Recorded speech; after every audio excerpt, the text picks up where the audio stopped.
Olá, tudo bem? Estamos aqui em mais um Podiumcast esportivo, promovido pela Associação dos Secretários Municipais do Estado de São Paulo, a SEMESP, com o apoio da Suen TV. E hoje aqui mais um programa muito elucidativo e com uma grandeza muito grande, nós estamos recebendo o padre Jean Medeiros. Aí vocês vão me perguntar, mas o que um padre está fazendo aí? Porque nós temos um foco para os secretários municipais de esporte, personalidades, atletas, mas o padre é uma personalidade, vamos ter aí um bate-papo muito agradável, porque a paixão dele é o esporte. Seja bem-vindo, padre Jean, aqui conosco no nosso Podiumcast. Obrigado pelo prestígio, pelo carinho, pelo convite, pela oportunidade, Mausley, de falar dessa paixão. Essa é uma palavra que define bem a minha relação com o esporte, com essa paixão com o esporte, de maneira particular o voleibol, mas eu enxergo o esporte na sua totalidade. Acho que é um bem danado para a comunidade, para a sociedade. É um esporte que é uma prática que é muito bem-vinda e que eu entendo como ferramenta de cura, acredita? Eu aprendi que o esporte, seja qual for a modalidade, é ferramenta de cura. Nossa, isso nos engrandece saber de uma informação dessa, porque já ouvimos tudo aqui. Mas usar essa palavra, que é forte, inclusive, a gente vê que ela recupera, faz, mas você realmente nos disse, padre, algo que mexe com a gente e aumenta a responsabilidade de quem faz esporte, principalmente os gestores públicos, os nossos administradores, os secretários. E, padre, primeiro, você começou na sua infância, antes de se tornar padre. Você já praticava esporte? Essa paixão já vem de criança? Então, eu sempre fui uma criança com muita energia, uma criança muito ativa. E ali foi a minha primeira conexão com o esporte. Minha mãe, ela é pedagoga, então ela é muito sensível às crias dela, né? Ela precisava canalizar essa energia. Então, ela me dirigiu para o esporte. No primeiro momento era corrida de rua, e aí por volta dos 12 anos eu encontrei o voleibol. E ali iniciou a minha relação com o voleibol. No início não foi muito fácil, Mausley, porque a criança ela não quer disciplina, né?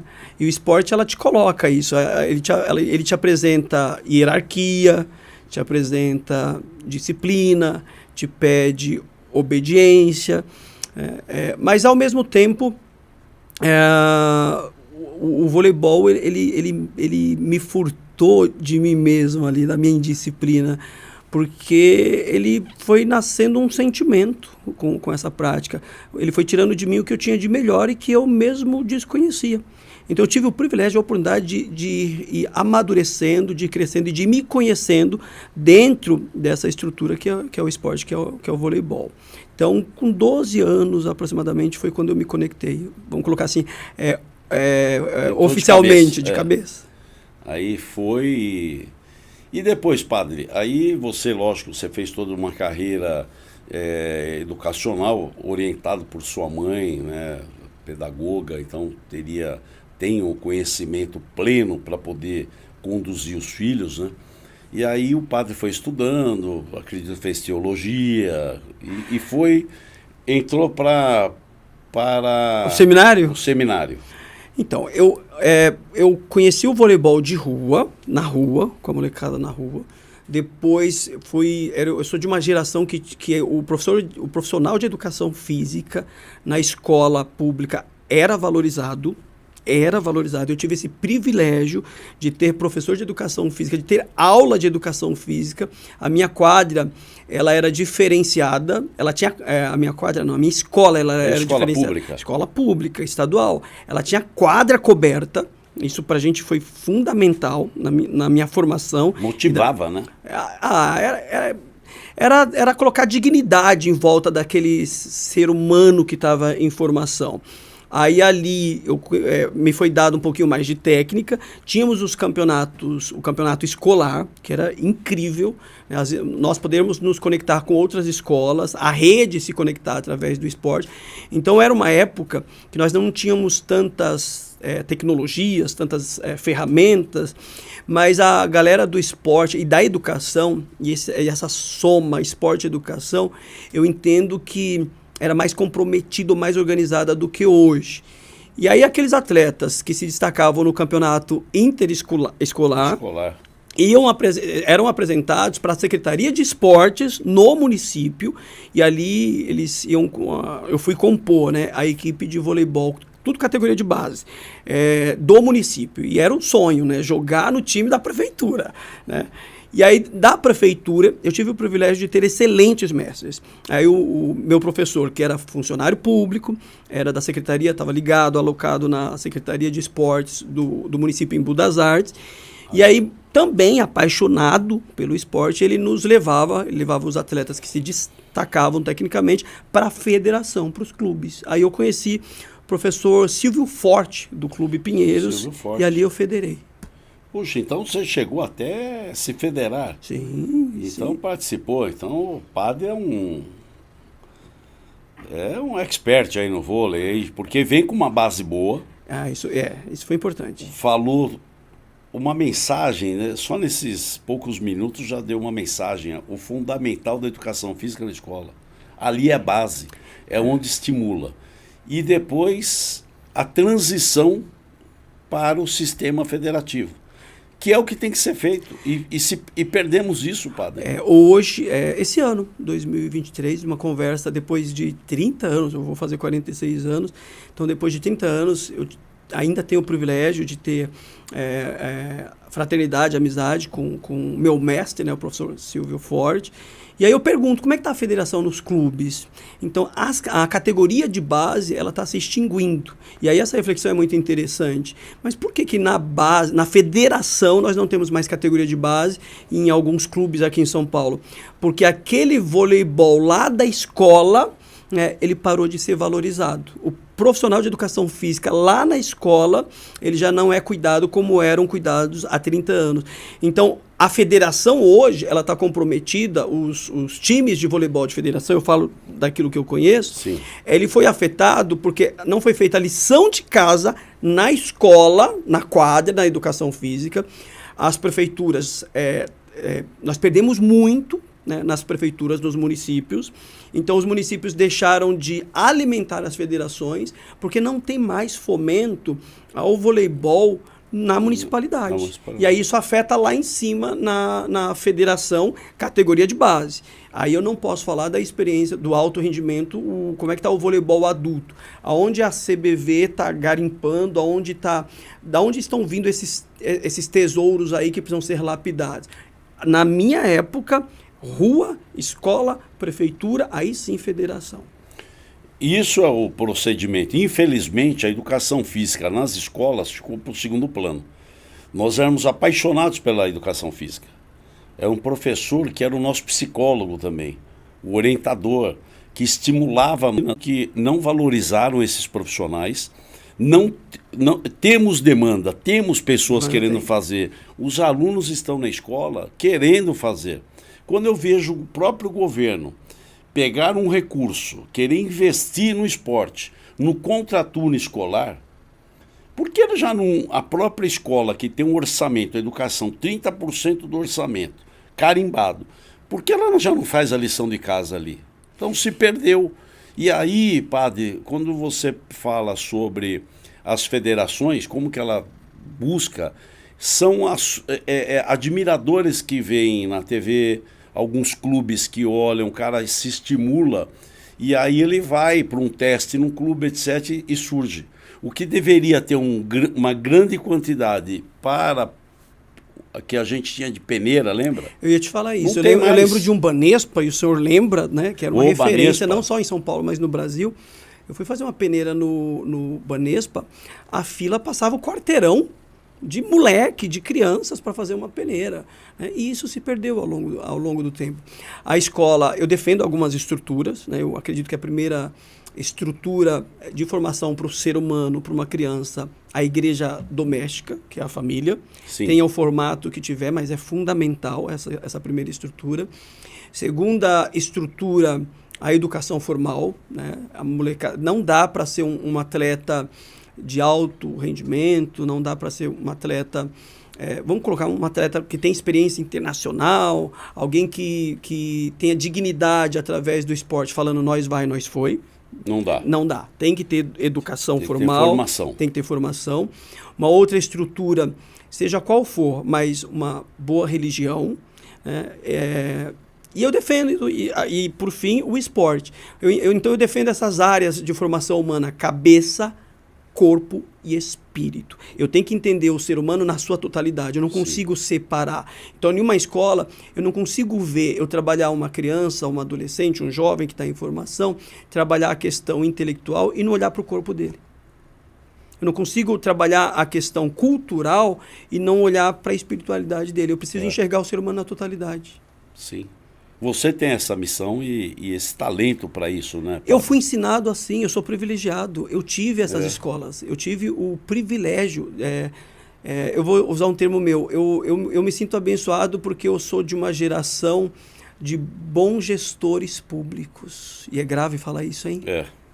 Eu tinha gente que olhava para o ser humano na totalidade, a educação, a família e o esporte. Eu sou uma geração, como eu disse, eu vou fazer 46 anos. Então, nós estamos falando aí de 33 anos, 34 anos atrás. Hoje, nós temos toda uma geração que, infelizmente, não tem os mesmos privilégios que nós tivemos. Não passaram pelo que nós passamos, as alegrias que tinha de estar na escola com tudo isso. Aliás, as escolas davam esse ensinamento de um critério de civismo para todos, o respeito aos colegas, buscaram a sua fé, a sua religião, o respeito à família. Bênção então, pai, bênção mãe, professor é autoridade constituída. Nunca chamar professor de você, jamais. Senhor. Nós levantávamos quando um professor entrava na sala. Aliás, o Japão, até hoje, a profissão mais respeitada que eles colocam, inclusive o próprio imperador, são os professores. Mas todas as profissões passam pela sala de aula, pela educação. Sim. Eu sou padre. Não existe padre, né? Nós temos a formação em filosofia, teologia, comunicação, né? Outras formações intelectuais, mas não existe padre sem professor. Não existe médico sem professor. Não existe jornalista sem professor. E eu sou... Teve um mestre, né? Então, e eu sou dessa escola que professor é autoridade constituída. Como eu falei para o senhor, meu professor de educação física, jamais chamar ele de você. E ali ele era o comandante, ele me dava direção, né? A hierarquia era trabalhada e a gente sabe que o resultado ele está dentro dessas estruturas, hierarquia, comando, disciplina. Uma coisa que o esporte ele contribuiu muito comigo. Eu sou do esporte coletivo. Sim. Então, eu tenho 1,70. Então, sempre joguei de ponteiro, mesmo fora dos padrões. Sou muito, muito baixo. Mas você é magrinho, esbelto. Eu pulava. Tem impulso. A impulsão. A fisiologia do exercício ela é bem presente. Você compensava com a técnica. Lei de Darwin, é isso. Ou você se adequa, se adapta, ou você vai para outro esporte. Porque esse aqui tem que saltar ou tem que ter 1,90. Né? É totalmente lei de... o darwinismo aqui. E eu tive esse privilégio do salto, da impulsão. Mas eu entendia que, para eu jogar com todas as limitações físicas que eu tenho, eu precisava do outro. Então não era interessante eu ter inimizade com o levantador. Eu sou da época que não tem líbero e a bola era branca, né? Então eu preciso do outro ponteiro passando. Então nós nos enxergávamos no esporte que nós amamos no todo. Somos 12. Somos 6 na quadra e tem 6 mais fora. Tem 6 fora, né? Tem um livro do Bernardinho que eu gosto muito dessa fala. Qual é o papel do reserva, né? Fazer com que eu não esmoreça. A concorrência no esporte ela é muito saudável, muito bem-vinda. Ela não me permite perder o rendimento, né? Eu tenho uma concorrência dentro do grupo, que é saudável, mas o meu reserva, ele me estimula a estar tirando de mim diariamente o que eu tenho de melhor. E isso é muito rico, porque quando eu vou para a vida pessoal, quando eu vou para o mercado de trabalho, quando eu vou para a vida em sociedade, não é diferente. É um aprendizado. Aliás, o esporte nos permite isso, que você consiga aplicar isso na sua vida, que são os valores que o senhor disse: disciplina, respeito, foco, determinação, resultado. Então a vida nos ensina nesse sentido, que o esporte nos lapida, porque a educação, família, uma crença, isso vai moldando. Aí o esporte é aquele ingrediente que faltava e que completa o cidadão. Eu ainda coloco mais duas coisas. Parece que não, mas eu sou tímido. Então o esporte, ele me deu a capacidade de me comunicar. Esporte coletivo tem que falar, tem que comunicar. Ou eu abria a boca, ou eu falava, ou eu me manifestava, ou eu não jogava. Então o esporte, ele me obrigou a superar a minha timidez. Imagina você disputar um campeonato com uma determinada quantidade de torcedores em um ginásio e que são oposição, né? Então você tem que jogar contra a equipe adversária. E ouvir a turma. E você tem que peitar essa turma, né? Então você tem que superar os teus bloqueios, os teus limites. O esporte também é ferramenta de cura das emoções. Ele é muito rico, ele não se esgota. Além da timidez que o esporte fez superar, tem a liderança, né? Porque passa a ter também aquele de você chegar e eu quero, manda, joga que eu resolvo. Porque o esporte tem que ter isso, tem que ter um líder para puxar também, né? Que tenha também um discernimento de entender, não o egoísmo. Sensibilidade, né? Tem que ter uma sensibilidade. Não ser egoísta, mas sim um líder que sabe ouvir todos. Essa é uma fala muito, muito bem-vinda. O esporte, ele vai nos revelando para nós mesmos, né? Nós vamos sendo revelados para o professor, mas o esporte vai me revelando para mim mesmo, até porque é categoria de base. Então, quem sou eu no meu falar, no meu comportamento, no meu agir, o relacionamento interpessoal? Então, de repente, eu tenho um olhar, eu sempre gostei da teoria do voleibol, então eu sempre enxerguei o voleibol fora das quadras também. 5-1 eu aprendi no papel, no lápis e no papel e na caneta. Então eu sempre gostei da teoria do voleibol. Então eu tinha um olhar um pouco a mais que os meus colegas. O tempo todo eu tinha que estar superando os meus colegas que tinham 1,80, 1,85. Não, o tempo todo eu tinha que estar me superando. Então, para me superar, para me equiparar aos meus colegas, se eles caminhavam 1 quilômetro, eu tinha que caminhar 2, por conta da minha baixa estatura. Então, se eles encerravam o treino às 15 horas, eu tinha que encerrar 15h30. Então, eu fui descobrindo que na vida eu sempre ia ter que dar a mais. Eu sempre ia ter que entregar a mais, eu ia ter que me esforçar um pouco mais. E isso foi me dando autoconhecimento. E quando você se conhece, você consegue conhecer o entorno também. E aí começa a nascer o líder. Hoje, na comunidade religiosa, na minha comunidade, que é a Paróquia São Francisco de Assis, no Valo Velho, por profissão eu sou líder. E aí se pergunta, mas qual foi a tua escola de liderança? Voleibol, esporte. Contribuiu até para a minha vida pessoal, para a minha vida profissional. Então, liderar não é mandar, não é dar ordem, é dar direção. É verdade. É tirar do outro, do teu colega de trabalho, do teu parceiro, o que ele tem de melhor. Olha, vai para a mão de fora, né? Olha, dá uma passada para a direita, vai para a bola de fundo, vai para a última bola. Se comunicar, pegou no bloqueio aqui, então eu vou te ajudar na defesa. Então, comunicar, reger, dirigir. Eu gosto dessa palavra, né? Então, o líder é aquele que vai dirigindo a equipe. E você vai descobrindo isso à medida que você vai subindo de categoria. Esporte também é autoconhecimento. Porque as pessoas, quando falam de liderança, confundem, né, o autoritarismo. O líder, ele leva o grupo junto.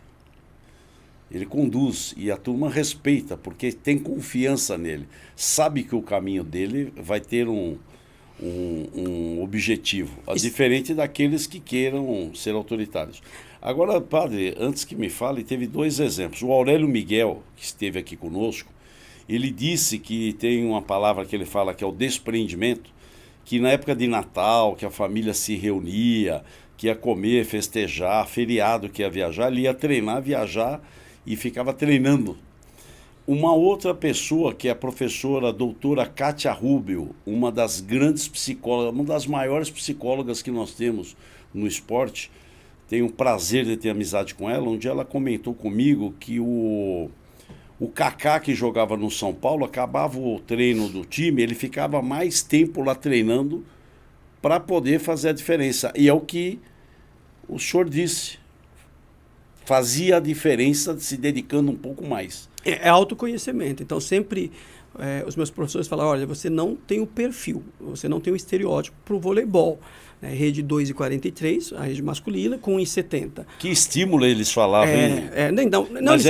Não era o sentido positivo. Era não passar a mão na cabeça, não falar o que eu quero ouvir, é falar o que eu preciso ouvir. Ou você salta, ou você está fora. Ou você passa muito bem, ou você está fora. E o esporte, às vezes a gente acha que é aqui, né? Que é no tornozelo, né? Ou é no punho. Mas 50% do esporte é aqui. Eu tive a oportunidade de trabalhar com atletas, com colegas muito inteligentes. Então, o meu esporte, que é o voleibol, ele não é só na força. Ele é aqui. Então, você está aberto a essa direção, a esse comando, a essas informações. Me ajudaram muito a me reconhecer como atleta, saber, eu vou pegar um termo do meu meio, saber quais eram os anjos que eu tinha dentro de mim, as minhas capacidades, as ferramentas positivas, mas também saber quais os demônios que eu carregava dentro de mim, que eu precisava exorcizá-los, né? Eu precisava curá-los. Então, eu sempre tive bons feedback.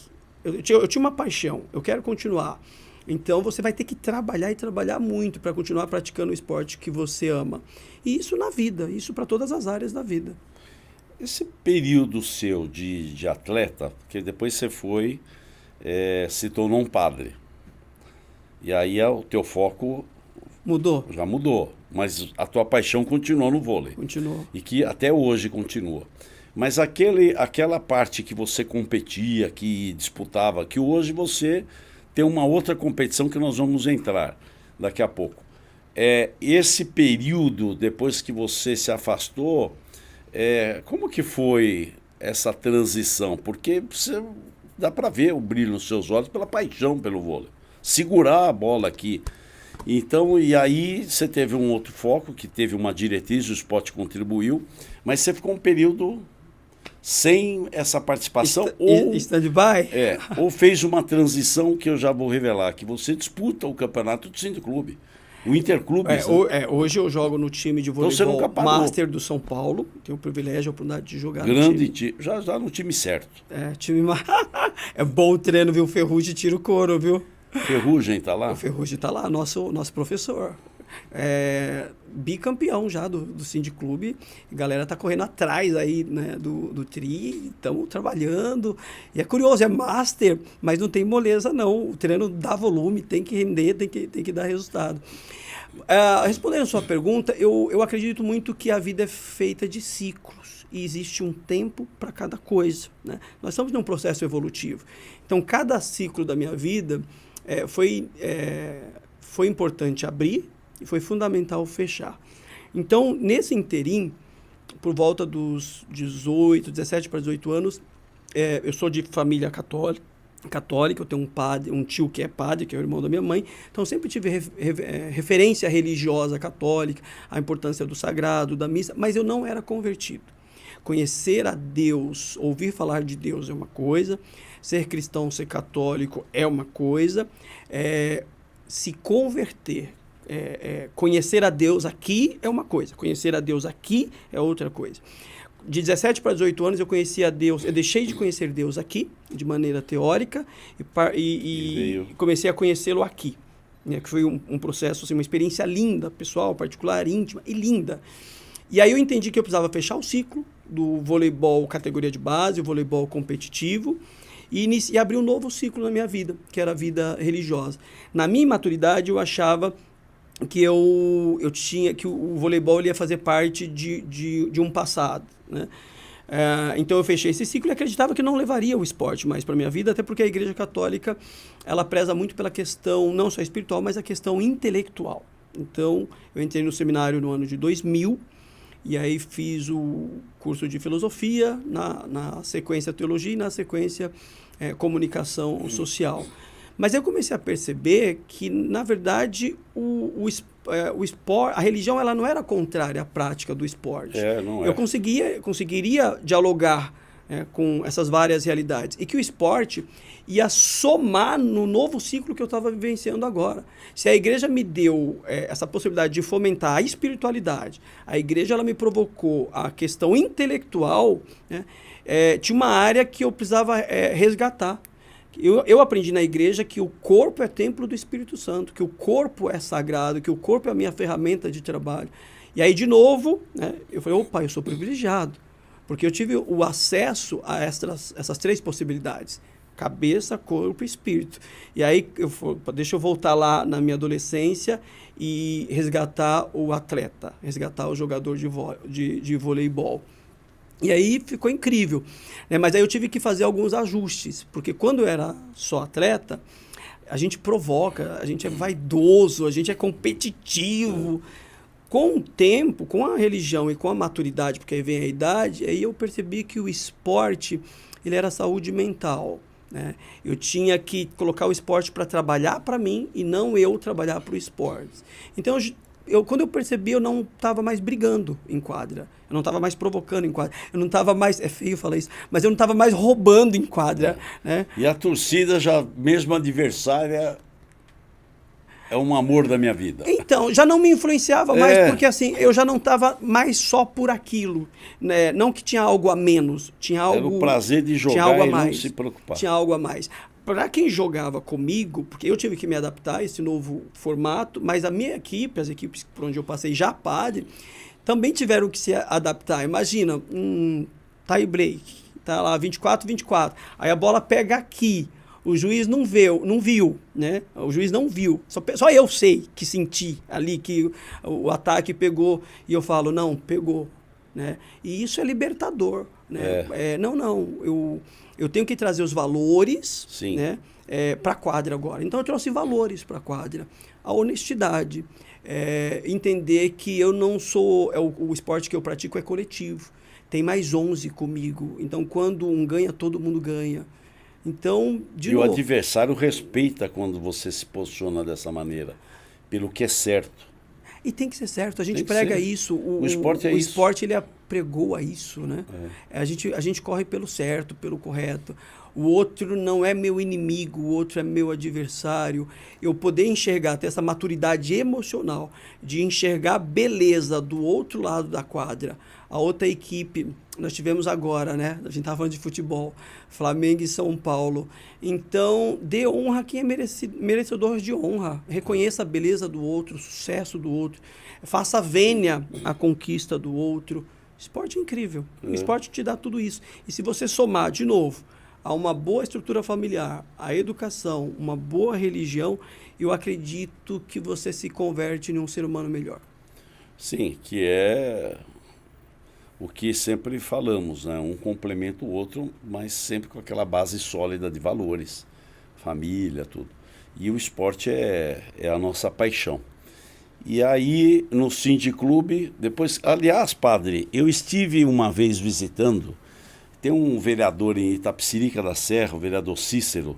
Vereador Cícero, conheço. Que ele é muito católico. Ele me levou ali numa área lá em Itapecerica que tem um... O ginásio de esportes? Não, é um internato católico lá que... te levou no Mater Ecclesiae, que é um seminário de formação seminário de padres. De formação. Eu achei maravilhoso. É um complexo, né? É um complexo. Aí eu falei, o que é isso? Eles estão estudando. Aqui moram lá, estudam. E tinha quadra, campo. Então, pista de corrida, tem, piscina. Lógico, piscina. Então, vocês são pessoas iguais a qualquer outro, com um objetivo sagrado, vamos dizer assim, que vocês estão se aperfeiçoando naquilo que vocês pretendem levar para o ser humano, que é a espiritualidade. Mas naquelas horas de folga você tem que conviver com o lazer, com o convívio, e o esporte dá relaxa, né? Eu acredito que são duas contribuições aí na sua fala, né? Nós somos formados culturalmente, intelectualmente, espiritualmente, para sermos cuidadores, né? Isso. Então, o cuidador, ele merece e ele precisa ser cuidado. Então, o gestor, os secretários, né, de esportes, né? Vamos colocar assim, eles cuidam de uma pasta que para nós é muito importante. Então, o secretário de esporte precisa ser cuidado, o cuidador precisa ser cuidado, o professor de educação física é cuidador, ele precisa ser cuidado, o sacerdote, o líder religioso, ele é cuidador. Todo cuidador também precisa ser cuidado, para que ele possa continuar cuidando dos seus. A igreja ela evoluiu muito nesse quesito. Por muitos anos nós entendíamos cabeça e espírito, o corpo é vaidade, né? Então a ciência colaborou muito com a instituição igreja. Então nós tínhamos um problema muito sério, né, de jovens líderes religiosos extremamente ociosos por não se conectarem ao esportes. Então tem um cara lá que fala 2, 3 idiomas, tem pós-graduação, tem mestrado, mas a saúde, com menos de 40 anos, a saúde comprometida. Então a igreja percebeu que o esporte é saúde preventiva. Então nessa escola que o senhor teve, que é o Mater Ecclesiae, o esporte, a galera vai ficar brava comigo, mas o esporte lá ele não é opcional. Não é uma opção, faz parte da grade curricular. Ah, é? Tem que então, fazer uma tem caminhada. Que fazer. Ou jogar futebol, ou voleibol, ou a natação. Cabeça, corpo e espírito. E a igreja entendeu hoje que o corpo não é menos importante do que a espiritualidade ou do que a questão intelectual, que é a cabeça. Eu preciso enxergar o ser humano na totalidade. Que bom, é isso. E padre, agora como padre, na sua paróquia, que é São Francisco de Assis, São no Valo Velho, distrito de Assis, Capão Redondo. Ali Capão Redondo, zona sul daqui da nossa cidade.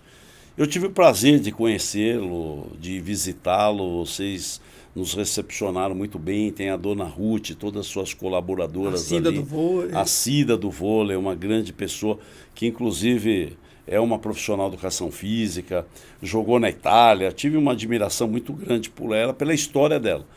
Agora, padre, tá bom, eu tenho a paixão do vôlei, sou padre. Como que no teu exercício diário, como uma pessoa educadora, cuidadora das pessoas, o carisma seu, discutível. Quem conhece o Padre Jean passa a admirá-lo e gostá-lo de imediato. O esporte ali está sendo uma ferramenta que chama atenção, que traz os fiéis, inclusive a terceira idade. Porque a gente tem o esporte muito para jovens, que todo mundo. E geralmente a paróquia tem muitas senhoras, senhores que vão. E eu sei que lá muitos jovens frequentam. E a terceira idade, os mais experientes, vamos dizer assim. Como que é a ligação sua com o esporte, o vôlei? Porque também você é uma pessoa muito eclética, que o vôlei é sua paixão, mas você tem um respeito pelas outras modalidades, incentiva quem faz outras modalidades. Nesse dia a dia, como que você, a tua interlocução fora a fé e junto com o esporte? A fora a fé, nunca. Entendi. Mas assim, eu parei agora de pregar, tem a parte social, etc. E o esporte, como entra ali? Maus, o ser humano, eu entendi, o bom de envelhecer é isso, né? Com o envelhecimento, as pessoas têm medo dessa palavra, com o envelhecimento, com o amadurecimento, vão vindo alguns benefícios, dentre eles a sabedoria, né? Inteligência, você nasce com ela e você vai lapidar na academia, na faculdade, na escola, na sala de aula. A sabedoria é o tempo vai te deixando mais sábio, né? E eu entendi a partir da sabedoria que o ser humano não é singular, nós somos plurais. Então eu posso ser cidadão, posso ter título de eleitor, eu posso ter posicionamento político, eu posso professar a minha fé, eu posso ser atleta, eu posso ser agente de transformação na assistência social, na educação. E eu tenho que enxergar o outro a partir da sabedoria também na sua totalidade, né? E não querer reduzi-lo a uma condição singular. Então, quando eu olhei para as minhas paroquianas, para as minhas idosas, mulheres que consumiram grande parte das suas vidas, né, trabalhando, criando filhos, criando netos, né? E não tiveram o privilégio de pisar em um ginásio, de estar entre as 4 linhas, de se conectarem com a bola, eu me perguntei por que não. Eu tive esse privilégio. Por que não multiplicar privilégio? Por que não testemunhar ou partilhar esta oportunidade que você teve? E aí nós criamos o voleibol adaptado para a melhor idade. O problema, assim, de todos os esportes, mas eu falo do voleibol, o desafio ou o problema se é que eu posso falar problema do voleibol, é porque ele não tem meio termo, ou você ama ou você odeia. E elas se apaixonaram. E aí se tornou qualidade de vida, né? Então estão aposentadas, né? Já não aceitam mais ficar criando os netos ou cuidando dos netos, só porque eu tenho meu voleibol. Não. Dentro de casa é verdade. Com 60, 70 anos eu posso querer mais da vida. Né? Eu posso... Que lição, hein? Eu posso querer mais da vida, como, por exemplo, conhecer um esporte aos 65 anos de idade. Tem uma senhora que ela me encanta muito. Quando você fala uma senhora de 60 anos, 70 anos, então você imagina uma senhorinha, velhinha.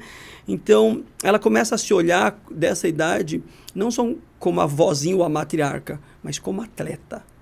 Salve as limitações, mas atleta, roupa de atleta, postura de atleta, meu uniforme, estou indo para a quadra. É como ir para a igreja. Não, para onde você vai? Com um terço na mão. Estou indo para a igreja. Para onde você vai? Estou indo jogar vôlei. Eu acho isso encantador. E o voleibol no Valo Velho tem provocado isso. Hoje nós temos 40 alunos. Aproxima, né, as pessoas. Qualidade de vida, saúde mental, ressignificar essa fase, esse ciclo da vida. Que lindo, hein, padre? E ali eu vi que você é muito atuante. Você que intercedeu em ajudar a Cida a pegar o registro dela. Tem aquele outro professor lá do futebol, esqueci o nome dele. O Márcio, o professor Márcio. Que não há uma necessidade ali no futebol de ter o registro, mas ele quer ter, nós vamos procurar atendê-lo. E eu vejo esse auxílio que você dá fora das quadras também, uma assistência, acompanha o pessoal. E os jovens, né, que se espelham na sua pessoa, não como aquele padre que, só quero rezar. Não, você tem essa comunicação, essa versatilidade de conversar com os jovens. Então é isso que percebemos ali, o carisma seu. E é interessante, até naquela visita que fizemos na sua residência, vários jovens, todo mundo ali se respeitando, jovens, aquelas senhoras que são colaboradoras. E é uma energia gostosa que a gente sai de lá feliz de ver essa integração. É aquilo que eu falei para o senhor, né? Eu aprendi a enxergar o ser humano na sua totalidade nos vários ciclos da vida. Hoje nós temos a SEI São Francisco de Assis, que é uma creche, né?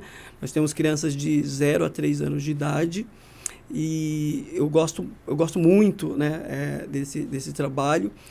Eu aprendi com os educadores, com as pedagogas, né? A nossa creche ela é muito bonita, ela é muito organizada, porque uma pedagoga falou para mim uma vez: padre, de 0 a 6 anos de idade, o ser humano ele é uma folha de sulfite em branco. O que eu colocar ali é o que ele vai levar para a vida, o que vai definir personalidade. Então nós investimos, né, na estrutura, no equipamento, porque eu não queria... A nossa creche ela fica no subsolo da igreja. Então eu não queria que a criança ela tivesse uma visão da igreja do porão da igreja, né? E nós nos sentimos honrados também, porque qual é o bem maior hoje de um pai e de uma mãe? É o seu filho, principalmente nos primeiros anos de vida. Então é uma responsabilidade gigantesca que nós quisemos trazer para nós, né? Temos conhecimento da responsabilidade e esse entendimento, esse discernimento de que essas crianças um dia na vida adulta ou quando atingirem a razão, poderem falar: eu tive a oportunidade de crescer em um lugar incrível.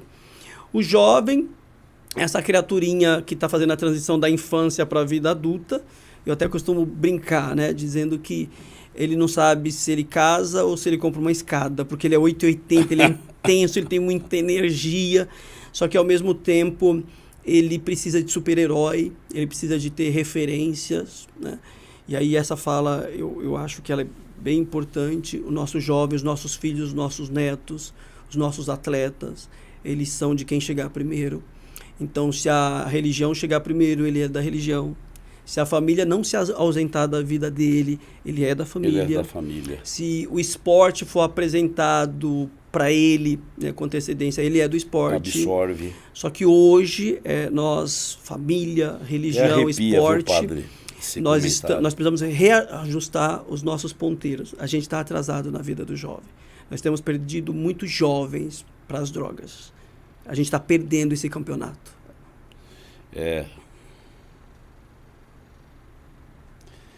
Até emociona porque não podemos perder essa guerra. E é isso, é uma situação de guerra. Você disse tudo, realmente. Aquele que chega primeiro, é o que leva. Por isso que as famílias têm que ter atenção com seus filhos, não só com a criança, mas o adolescente. Os profissionais de educação física, os profissionais do esporte, onde trabalham, vejam com carinho, respeitando todas as seitas religiosas, que elas têm uma importância de olhar com mais atenção, como o senhor tem feito. O senhor detecta valores, salva vidas. Nossa. O atleta, né? Eu gosto assim, é do ser humano, eu preciso ter referências, né? Pai, mãe, professor. O esporte, ele tem uma força absurda. Então, quantos super-heróis hoje no esporte, nas mais diversas modalidades, né? O atleta, ele tem esse poder de influência. Cristiano Ronaldo, Messi, Ana Moser, Virna, Érica, Oscar, Marcel, Aurélio Miguel. Exatamente, esses caras. Pelé, o que foi. A gente cresceu querendo ser Aurélio Miguel, a gente cresceu querendo ser Oscar, Hortência. Né? Exatamente. É do ser humano ter essa necessidade de super-herói. Então o atleta talvez ele não saiba disso, mas ele tem uma pertinência fora das quadras, falando de Brasil, de Zona Sul de São Paulo, de Capão Redondo, de Valo Velho, muito grande, muito grande. É até assim, aumentar um pouco da cruz que o atleta carrega. Não é só sobre mim. Eu tenho uma legião de fãs, ou, né, atualizando o termo, eu tenho uma legião de seguidores. Eu sou referência, eu sou exemplo. Então a minha margem de erro, ela não pode ser larga. Quantos de nós, na nossa formação, não só esportiva, mas humana, nós não falávamos para nós mesmos, né? O que você quer ser quando crescer? Eu quero ser como aquele cara lá, que está eu vou puxar a sardinha, Lógico. Que está no estádio do São Paulo, que acabou de ser campeão, né? Eu quero estar no ginásio do Liberati, ou eu quero estar no tatame. E assim, Sim. espalhados pelos mais equipamentos esportivos do Brasil. Qualquer grande clube, né, que é uma Exatamente. Referência, os times que nós temos. Mas, padre Padre Jean, realmente um exemplo. Nós, falando de ídolos, nós estivemos semana passada no Instituto Neymar Júnior. Lá fomos sempre bem recebidos pela família Neymar. O Benício, que é o tio dele, que sempre nos recepciona, o Altamiro, que é o gestor lá, todas as pessoas que nos atenderam, fantásticas. Passamos um dia lá muito agradável. E você foi um dos convidados nossos, porque você faz essa diferença. Até a gente brincou, temos um padre aqui para abençoar o nosso momento ali. O que você viu ali que realmente chamou a tua atenção nesse projeto? Porque o Neymar é o maior investidor. 90% do instituto é recurso próprio dele. Nada de isenção de impostos, nada de benefício. É ele que põe. Ele que banca. Oxalá outros poderiam fazer o mesmo. Entende? Porque ele está lá. Período da manhã e período da noite para atender os familiares. Um exemplo. Qual foi a sua impressão lá, padre? Hoje nós temos uma entidade esportiva também, que é a Piano Piano. Tínhamos ali, acho que um pouquinho mais de... Piano é bom, hein? Piano. Depois eu te falo a tradução, né? Idealizado pela CIDA. Nós tínhamos, acho que um pouquinho mais de 20 secretários, gestores, né? Da Grande São Paulo ali. Depois eu quero falar sobre isso também. Então, no primeiro momento... Ali tivemos mais de 32 secretários, Então, muita gente muitos papas do esporte ali, muitos bispos, vamos colocar assim, né? Muitos especialistas, muitos mestres, ex-atletas. Então, ninguém, por mais tempo de carreira que tenha, por melhor que seja o currículo, é detentor de todo o conhecimento. Então, o primeiro benefício em estar no Instituto Neymar Júnior foi a troca de conhecimento. Poder enxergar a beleza por cima dos muros da Piano Piano. Poder enxergar a beleza em outras realidades e beber em outras fontes. Aprendi muito, muito. Muitas coisas eu vi que nós estamos no caminho certo. Então, o Instituto Neymar Júnior, ele nos apontou, Piano Piano, segue nessa direção que vocês estão no caminho correto. É esse o caminho. Que bom. Né? Outras coisas foi poder trocar. Eu acredito que nós também podemos deixar experiências lá, podemos também positivar todo aquele trabalho que é feito lá. Desconstruir alguns preconceitos. Então, eu aprendi que eu só posso falar daquilo que eu tenho conhecimento de causa. Se eu não conheço, se eu não visitei, se eu não conheço, primeiro marque uma agenda, vá visitar, conheça. Se não tenho agenda para conhecer, não tenho essa disponibilidade, eu não tenho esse interesse, então cala a boca, fica quietinho e aplauda o sucesso do outro. Aprenda a aplaudir o sucesso do outro. Então, foi uma segunda contribuição da experiência. E a terceira, para concluir, eu já tinha, né, esse olhar, mas ali endossou, me deu a certeza da importância do terceiro setor.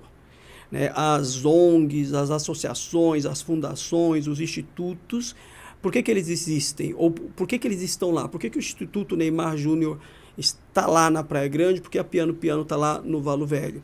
Porque a Secretaria de Educação não chegou. Porque o poder público não chegou, porque o gestor público não chegou, porque o governo federal não chegou. Então, os institutos, as associações, as ONGs estão fazendo aquilo que o poder público deveria fazer. Então, somos grandes colaboradores da sociedade civil. Lindo. É isso que os governantes têm que valorizar. Essas pessoas sérias que produzem isso, ídolos, ou pessoas que não têm... não é uma celebridade, mas tem importância igual. Piano Piano, como que funciona lá no Valo Velho?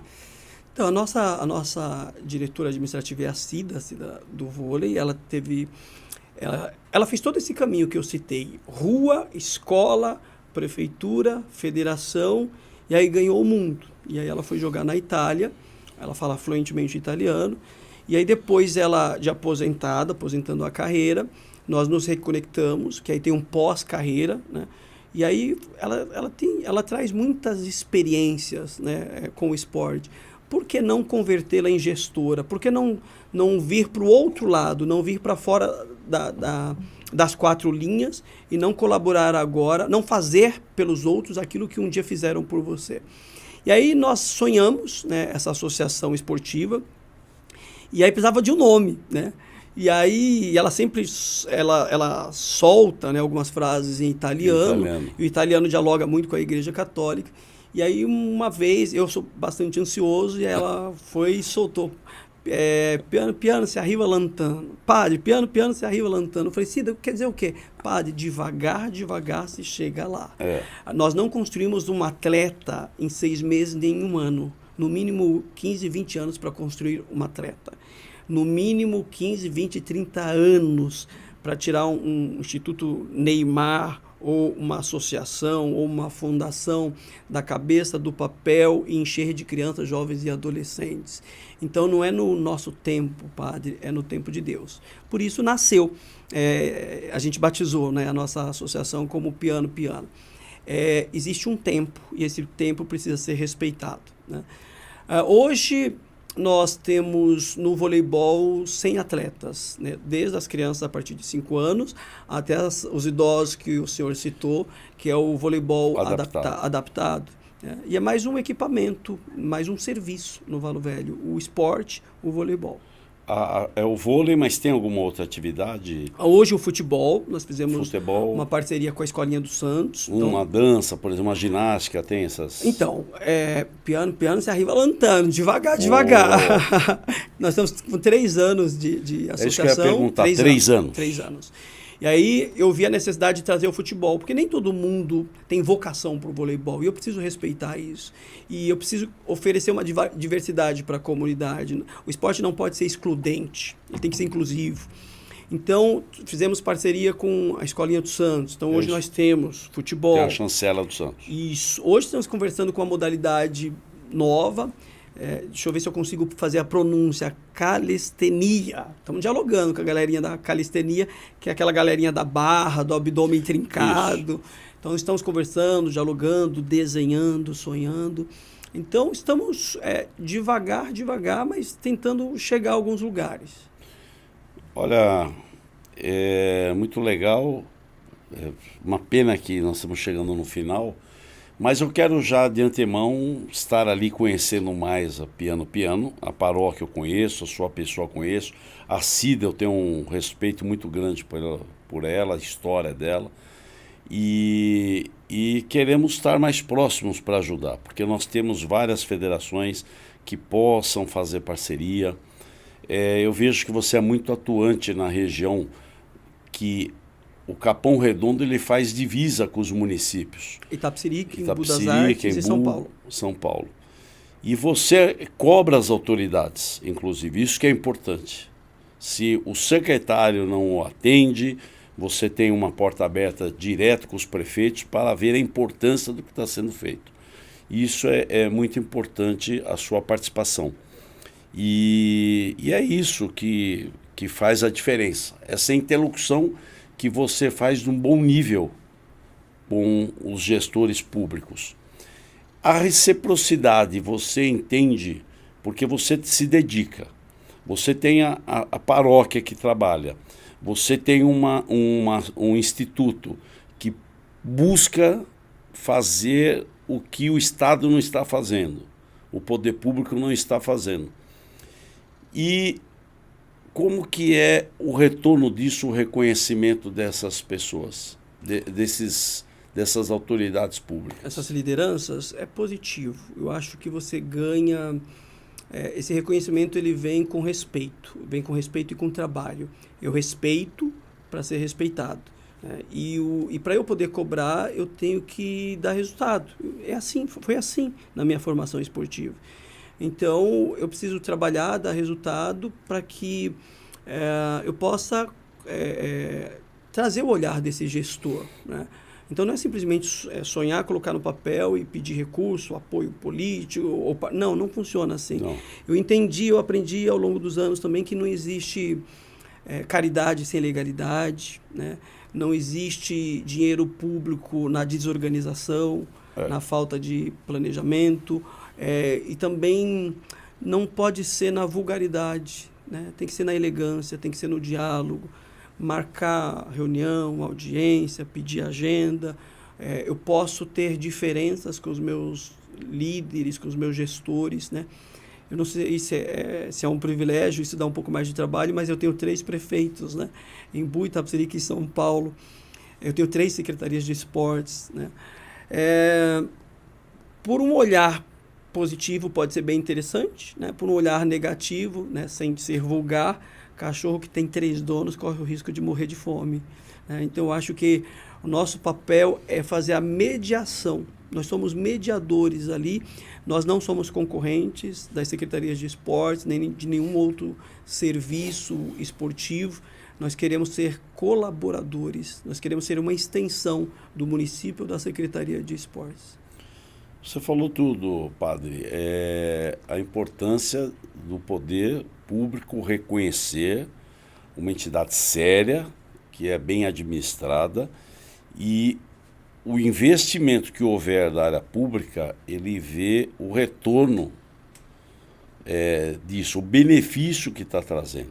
Então você foi muito sucinto nessas suas palavras, que dá segurança para quem investe, porque sabe que ali é respeitado o dinheiro que é nosso, como contribuinte. Então, parabéns. Nós estamos chegando ao final, eu queria que você desse as suas considerações, tomar sua aguinha. E eu sei que você está louco para dar um saque aí, eu não sei se aqui... Cara, hoje tem treino no São Paulo. Tem treino. Daqui 21 horas.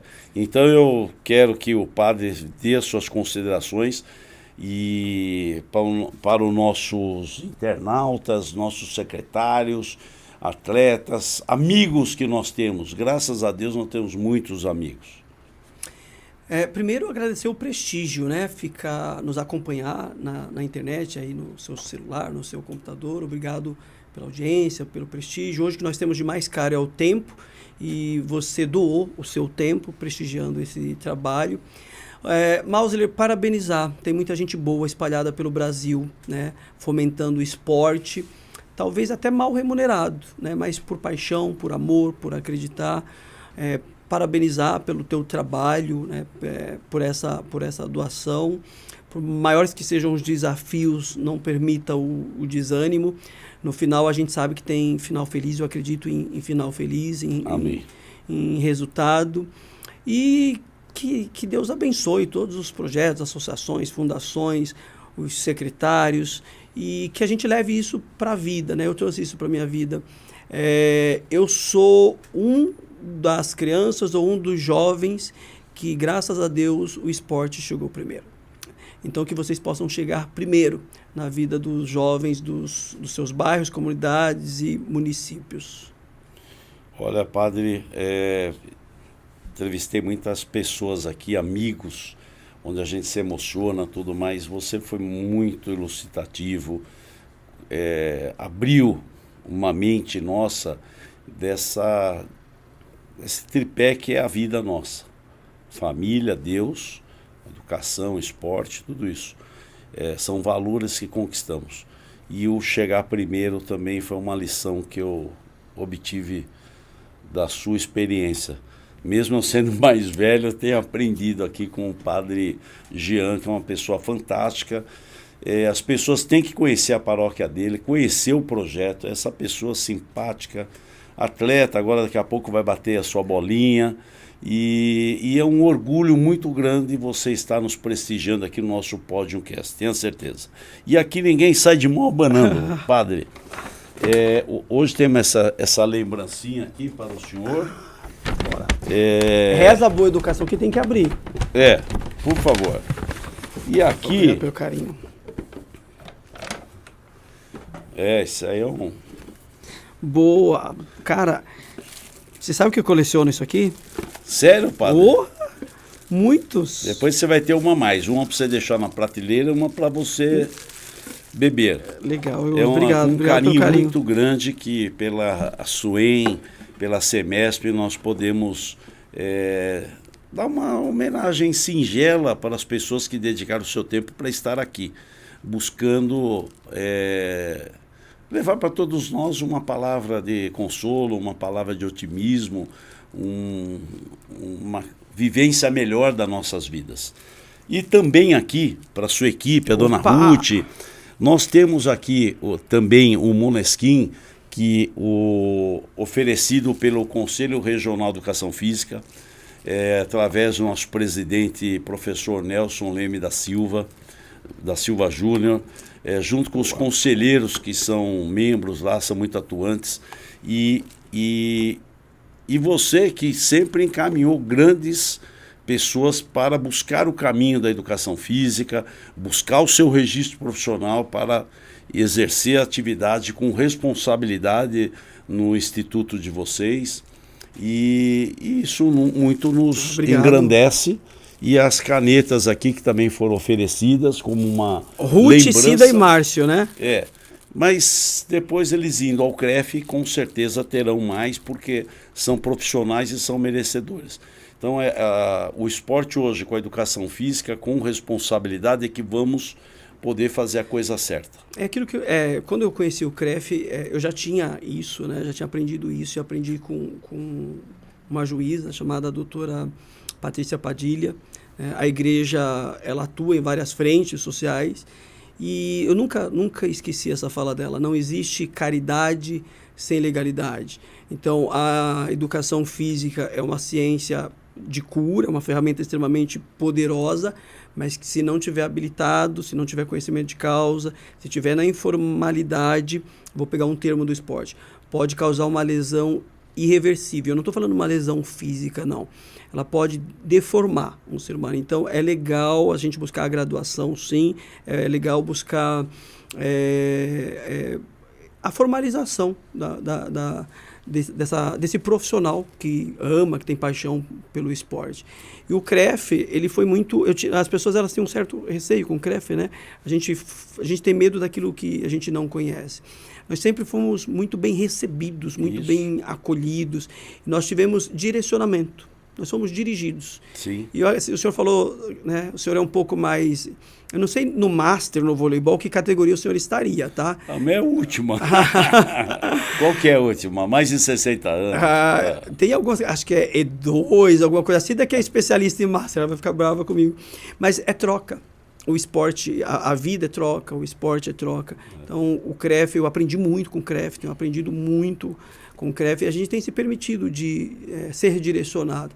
Acho que hoje nós somos atletas melhores, gestores melhores, um instituto melhor depois dessa relação de troca. Se alguém tem que agradecer, sou eu, em nome da CIDA e da nossa equipe. Muito obrigado pelo carinho e pelo prestígio. Nós nos sentimos honrados. Obrigado, padre. Lá está sempre de portas abertas.